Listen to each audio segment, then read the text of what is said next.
it seemed like kind of a stupid idea. And it was definitely going to cut back on my ability to climb into bed in a big baggy sweatshirt. So I crossed a fair right off that list. Which didn't leave me with a lot. But then I thought, career change. People always have career changes. I'm like, all right, I'm a lawyer. Usually people recoil at, like, oh, lawyer. But the truth is, I work for a nonprofit. So when people ask me what I do, I say, I work at Pro Bono Partnership. We provide free legal services to 800 nonprofits. And the angels sing.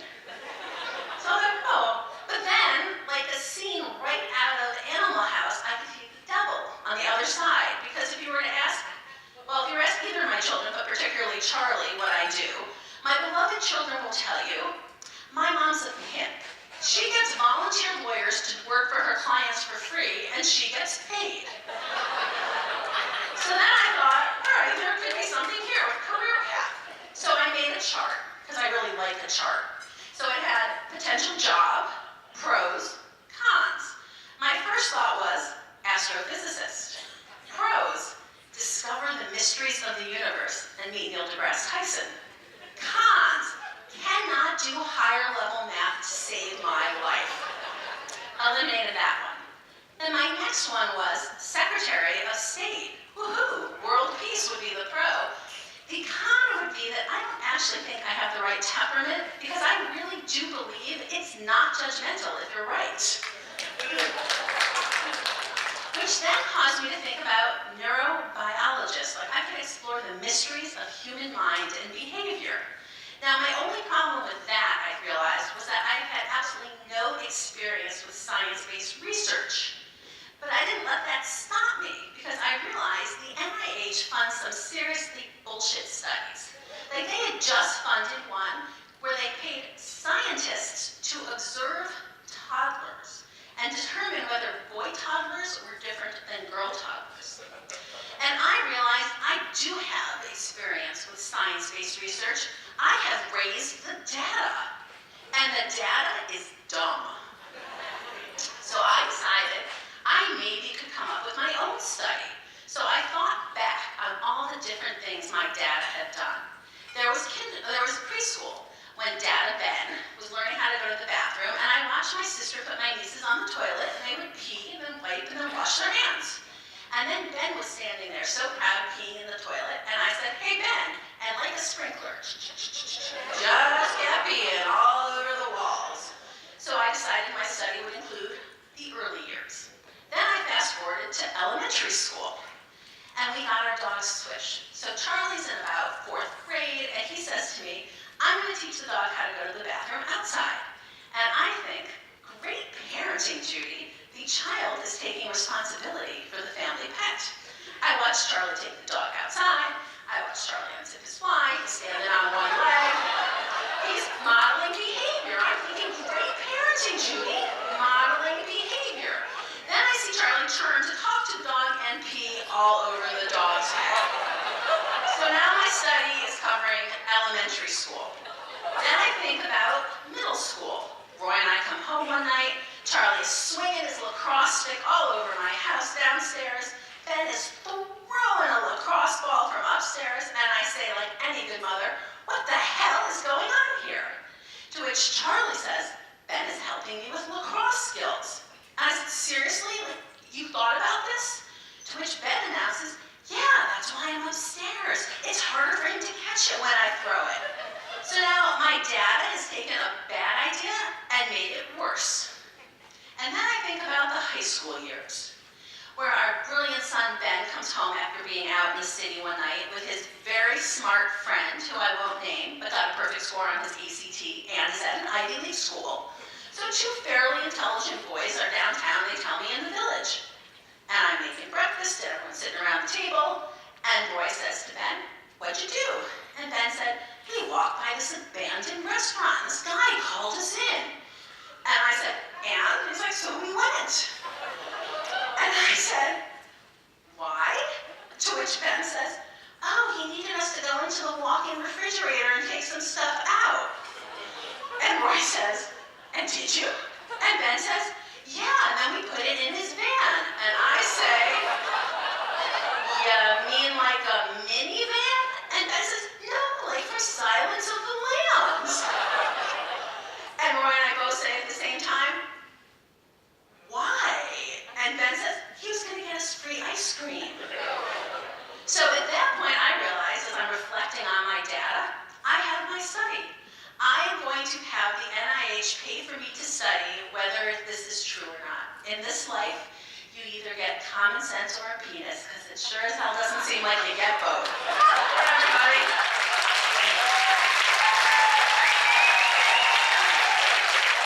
Judy Siegel! Judy Siegel!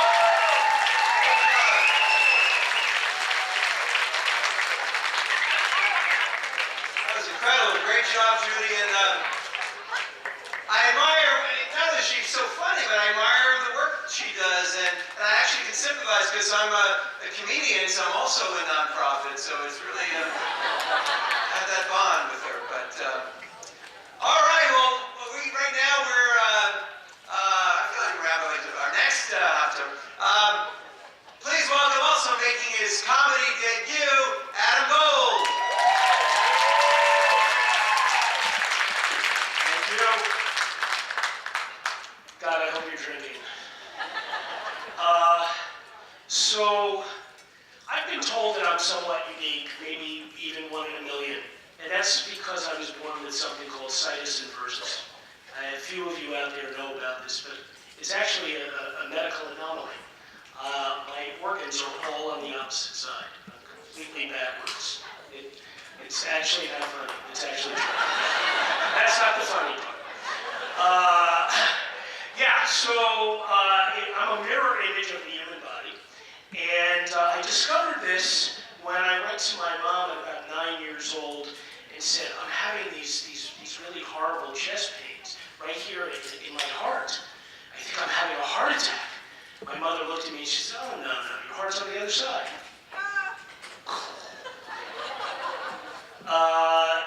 What? What do you do with that information when you're 9 years old and you realize you've been living a lie? I'll tell you what you do. You go into school the next day and you start screwing with the teachers. That's what you do. So I started pledging allegiance the wrong way. It was a lot of fun. But what I discovered over time was that it became a great icebreaker. You know, you go on a first date, say, so tell me about yourself. Well, I'm backwards. And what happens is, when you start to tell people about this, you start to have these interesting questions. And I don't know if it's because it's such a weird thing, but people start to ask questions that are crazy. But they start off pretty normal, right? So, wait a minute, so you're saying your heart's over here? Yeah, is your liver in the wrong place? Yes. Your appendix? Yes. Wait a minute. Then they start to ask you questions like this. Does it feel different? Does it feel different? I don't know. I've had it no other way. This is the way my whole life. I think I'm actually further ahead on the evolutionary scale. This is exactly the way eventually everybody will be. It's an advantage. When people go to shoot you in the heart, you're actually okay. And then my favorite question, of course, is the one where they ask you, so, do you pee from the front or the back? No. Anyway, I took the family to Florida to visit my parents over President's Week. That's always fun. I don't know if you guys know this, but Florida is a top 10 destination in the world. I mean, literally, people from everywhere go to visit Florida. And I realized that there are two very unique types of Florida vacations. The first one is the typical vacation family takes, goes to Orlando, theme parks, beaches, all your regular stuff. The other, to visit your parents in the Holy Land, Boca. And it's actually not so much a vacation as an obligation. And we went down to visit my parents, and like we do every year, same story. My dad had a hearing aid for the last 35 years, and my mother is still screaming that he just doesn't listen, all the time. And my parents have a whole group of friends that they all get together, every day for breakfast at the cafe. And they sit and they debate. They debate everything. They debate the most minute details. They even debate whether it's Tuesday or Wednesday. They have no idea what's going on at all. And when they get to an impasse, what happens is they finally have, one of them actually has a smartphone, pulls it out, and says, let's check the truth machine. They Google it, and sure enough, it was Wednesday. That's actually true. But I realized they only talk about 3 things in Florida. 3 things and 3 things only, and all of them in the form of complaining. Okay, so the first thing that they talk about is what they're going to eat at the next meal during the current meal, right? We went with my dad to lunch. He's like, I'm so full. What are we doing for dinner? The second thing they like to talk about are doctor's appointments and medication. No matter what. I heard my mom on the phone. She said to her friend, I can't make Mahjong. I've got a doctor's appointment. Then she says, I can't make Mahjong. I've got to go pick up drugs at the pharmacy. Wait a minute. It takes the whole day to pick up drugs at the pharmacy. And then the last thing people talk about is about each other. They love to talk about each other. We were at the pool for the day, and some guy comes over, introduces himself, nice guy, hello, nice to meet you, these are your grandkids, fantastic. He walks away, my father said, oh, we never liked him, never. Asshole. Great.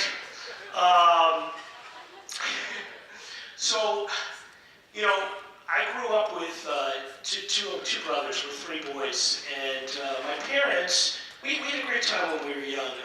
My parents were very liberal when it came to foul language and dirty jokes and things like that in the house. It was, I don't know, it was like a multi-generational thing. Even my grandparents were this way. My grandmother my mom's mother, she used to call me in college and tell me dirty jokes all the time. It was great. And my grandfather, my father's father, always had these little quips, little stories, little funny things. They're kind of like life lessons, if you will. I want one in particular that I always loved, which was a fart. A fart is a bullet shot direct from Fort Asshole to announce the arrival of General Shit. And we loved that. We thought it was the greatest thing. It wasn't until more recently I realized that was a life lesson, right? That's telling you how not to shart. That's exactly what that is.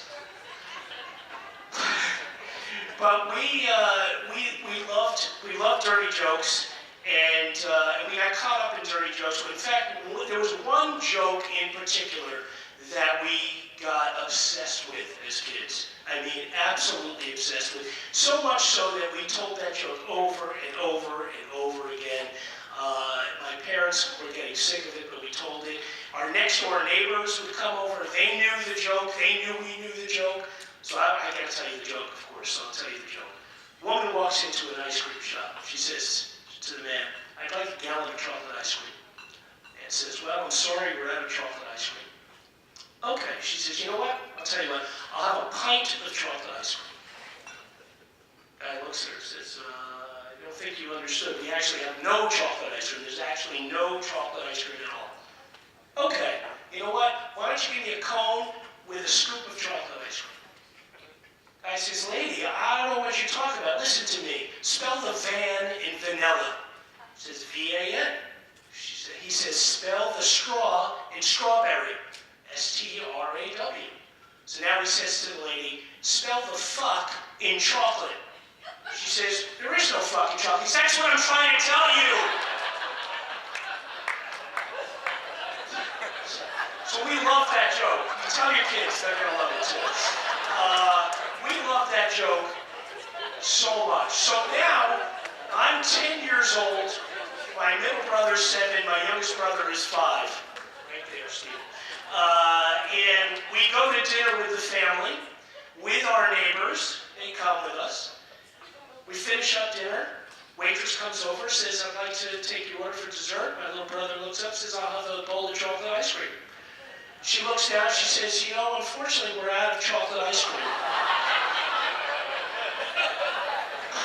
The neighbor puts his hand over my brother's mouth, picks him up, carries him through the restaurant, and takes him out into the parking lot. Finally, removes his hand. My brother looks and goes, I wasn't going to say there's no fucking chocolate.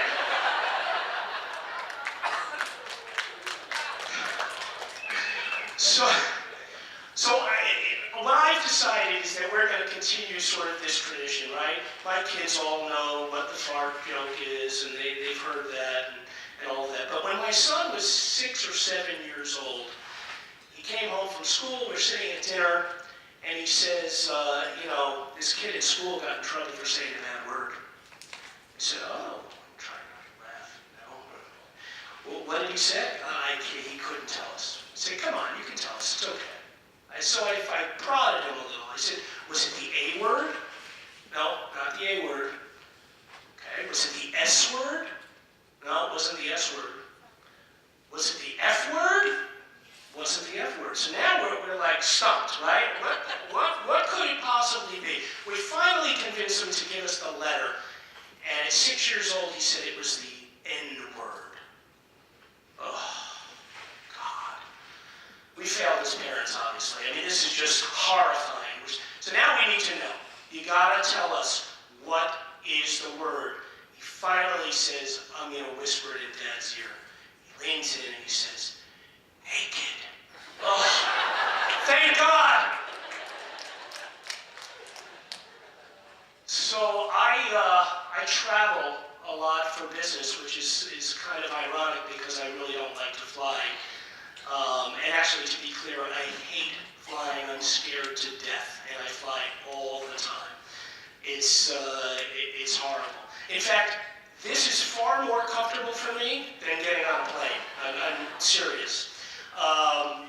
But what I love about these kinds of fears is people always try to tell you, like, the answer. Like, they are going to have the answer that's going to fix you. You're going to be fine.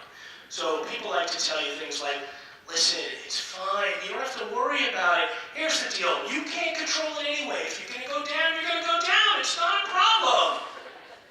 Yeah, that's going to work.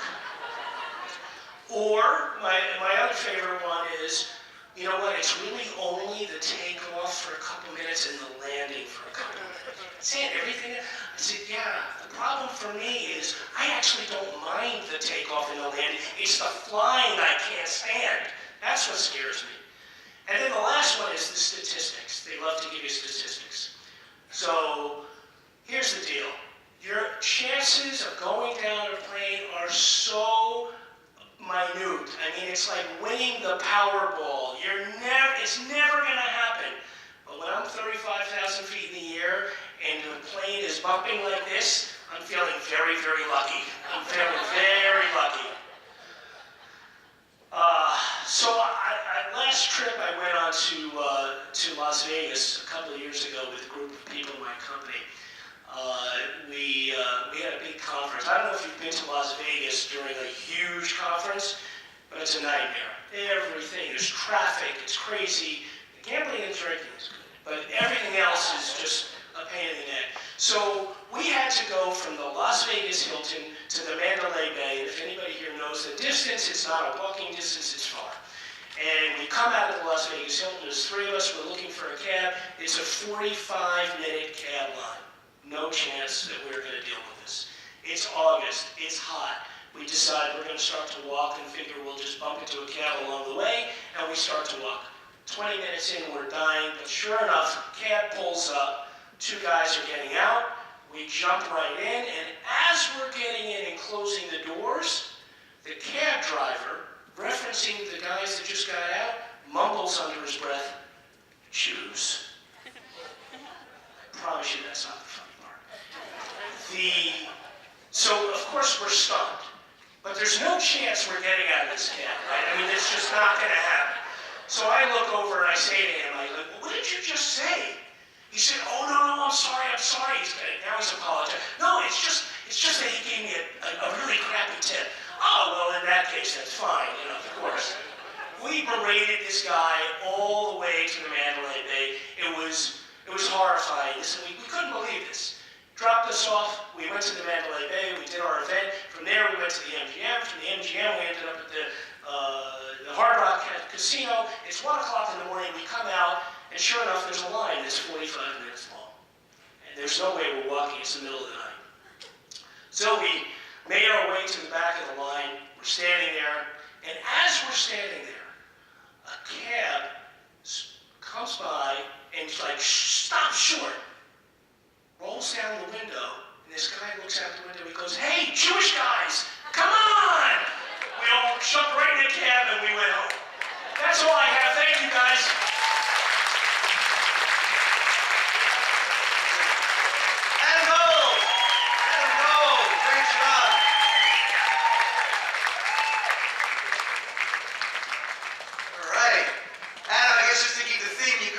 Exited that way, just the other side, just, the reverse, but, let's hear for Adam once again. Adam Gold! I know we have a great dessert coming up, hopefully when Adam in line is chocolate, that's all I can say. So, how many of you, by the way, were at the march today, the rally in White Plains? It was an amazing day. It's probably not great for your kids, because, these are, the hardest kids to stack up. I mean, they're all the most brilliant, articulate kids. It's sort of you could be when I was 17, I didn't speak really. So, these guys are amazing. But I love, in addition to everything else, they said, let's vote. That's the one thing we should do, right? Everybody should vote. I love voting. And to me, it's, I vote, I even voted once when there was no election, actually. This is true. I used to live on the Upper East Side. I got to the polling place and said, primary election canceled, no contested races. It was in signed Vladimir Putin. It was very nice. I love voting, and just to confuse people, I wave. Just, thank you. What is he running for? Man, he's just waving. Just, I do it. I don't know what the turnout is in Westchester when people, it's embarrassing in America in general. Virginia had an election a couple years ago. You know what the turnout was? 3%. That's pathetic. 3% is the margin of error in a poll, so it's actually possible no one voted. But I'm not going to talk about politics much. I don't want to divide us, and I try not to think about him. But, I will say, though, in general, going forward, whoever we were voting for, and we even have one former candidate on the show tonight, who hopefully he'll run for something. But one way not to vote for somebody is to say, I like him because he says what's on his mind. That hasn't really worked out that well, generally. I mean, saying what's on your mind is the least unique trait any human being can have, right? I mean, I was on Metro North earlier, and so there were several people just saying what was on their mind, They were saying it to themselves, but still, Anyway, I'm so thrilled to bring up, our next performer is no stranger to the TINR stage, and, her from Follies. And here she's making her stand-up comedy debut, Nanette Sachs.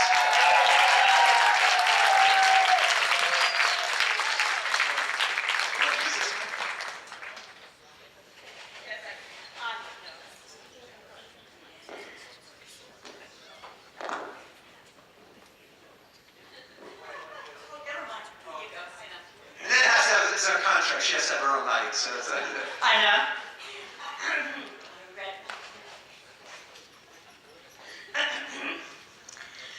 Another opening, another show. Oh my God. Oops. I thought this was Follies. I'm so sorry. Well, now I know where I am. Hello, everybody. Thank you, Scott. Thank you, everybody, for coming out to support us. I almost didn't make it tonight. I'm pretty sure I tore my rotator cuff putting on my Spanx. And by the way, you're welcome. Well, I do have a lot more pains now that I'm getting older. But I have to tell you, the aging thing, it never bothered me. I was always thrilled when somebody offered me a seat on the subway. And what do I care if somebody called me ma'am? I've been called much worse. And I didn't even mind when about 30 years ago, I was at the Apple store and they had this so-called genius. And he got frustrated with me. And he says, oh, why don't you just go home? Have one of your teenage grandchildren help you out.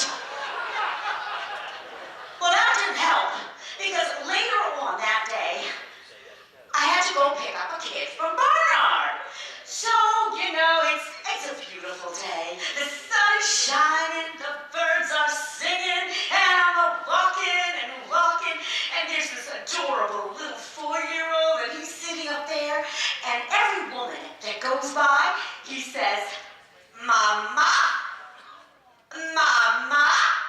And then I walk by, and he says, Grandma. Well, I wasn't happy. I mean, he may have been 4, but he looked 7.5. Well, and also, to make matters even worse, I had to take my husband for some minor surgery. So he's in the recovery room, and the doctor, he comes out to me, and he says, your son did just great. Kill me now. Well, anyway, my husband thought that was hilarious. So, the next week, we're waiting in line at the movies, and my husband, he gives me, well, you know, my husband is younger than I am. So he gives me this nudge. The nudge that means, don't forget to ask for your senior citizen discount. So I'm like, fine. That'll be 1 adult and 1 senior. So we're walking away, and this woman taps my husband on the shoulder, and she says, oh, honey, you should have gotten 2 seniors. You could easily pass for 62. That was the best day of my life, I think. Well, anyway, sometimes good things happen when you age. Last month, I went to the gynecologist, and she says to me, your estrogen levels are completely depleted.